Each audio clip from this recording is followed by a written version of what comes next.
សួស្តីអតិថិជនទាំងអស់គ្នាថ្ងៃនេះគឺខ្ញុំមកបង្ហាញជាមួយនឹងគឺ GS3 Ultra អញ្ចឹងចង់ដឹងថាសមត្ថភាពវាខ្លាំងប៉ុណ្ណាមកតាមដានជាមួយនឹងវីដេអូនេះទាំងអស់គ្នាចំណុចពិសេសរបស់វាគឺវាមានភាពធន់ហើយជាពិសេសមួយទៀតគឺវាមានប្រព័ន្ធ GPS មកជាមួយនឹងកម្លាំងថ្មរបស់វាគឺបើសិនជាយើងភ្ជាប់ជាមួយនឹង Bluetooth គឺវាអាចប្រើបានរហូតដល់18ថ្ងៃជាមួយនឹងសម្រាប់ការដាក់ standby គឺវាអាចប្រើប្រាស់បានរហូតដល់45ថ្ងៃជាពិសេសមួយទៀតគឺវាមានប្រព័ន្ធការពារទឹកបានជម្រៅរហូតដល់50ម៉ែត្រហើយចង់ដឹងថាកញ្ចក់វាធន់តាន់ប៉ុណ្ណាមកតាមដានជាមួយនឹងខ្ញុំទាំងអស់គ្នាខ្ញុំនឹងធ្វើការតេស្តជាមួយនឹងការវាយកែវបងប្អូនអាចមើលបាននៅក្នុងដៃរបស់ខ្ញុំនេះគឺកែវគឺមានទំហំក្រាស់កម្រាស់របស់វាគឺក្រាស់អញ្ចឹងតោះមកតាមដានទាំងអស់គ្នាកាមេរ៉ាត្រៀមអញ្ចឹងបង្ហាញទៅកាមេរ៉ាគឺវាស្គាល់ពិសេសមួយទៀតគឺវាមានអក្សរខ្មែរអញ្ចឹងតោះ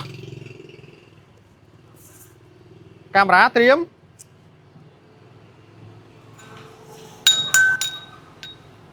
អូខេ1 2 3វ៉ានៅស្អាតធម្មតាអាចមើលបានអញ្ចឹងមួយទៀតនៅចុចមើលអាចខ្លុសមើលបានអូខេសុំមួយទៀតសុំខាត់ក្រោយតិចកាមេរ៉ាប្រយ័ត្នមានគ្រោះថ្នាក់តោះអូខេ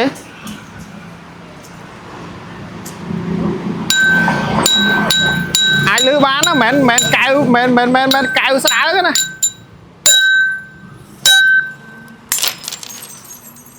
វ៉ាម៉ាណាយអើយមកមើលបានកាមេរ៉ា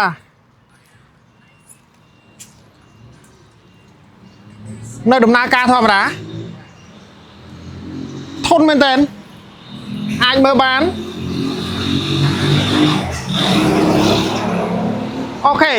អ្នកទាំងអស់គ្នាអាចរកជាវបាននៅតាមបណ្ដាហាងដែលនៅជិត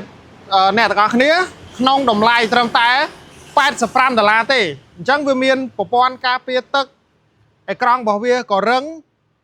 មាន GPS ជាពិសេសគឺវាអាចស្គាល់អក្សរខ្មែរវាអាច load notification មកគឺវាមាន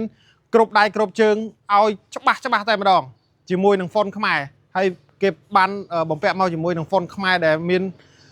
មើលទៅស្រស់ស្អាតមែនតើមើលទៅ premium ដូចជាមួយនឹងនាឡិកាដែលតម្លៃ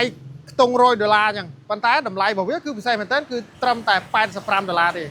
អូខេជួបគ្នានៅវីដេអូក្រោយ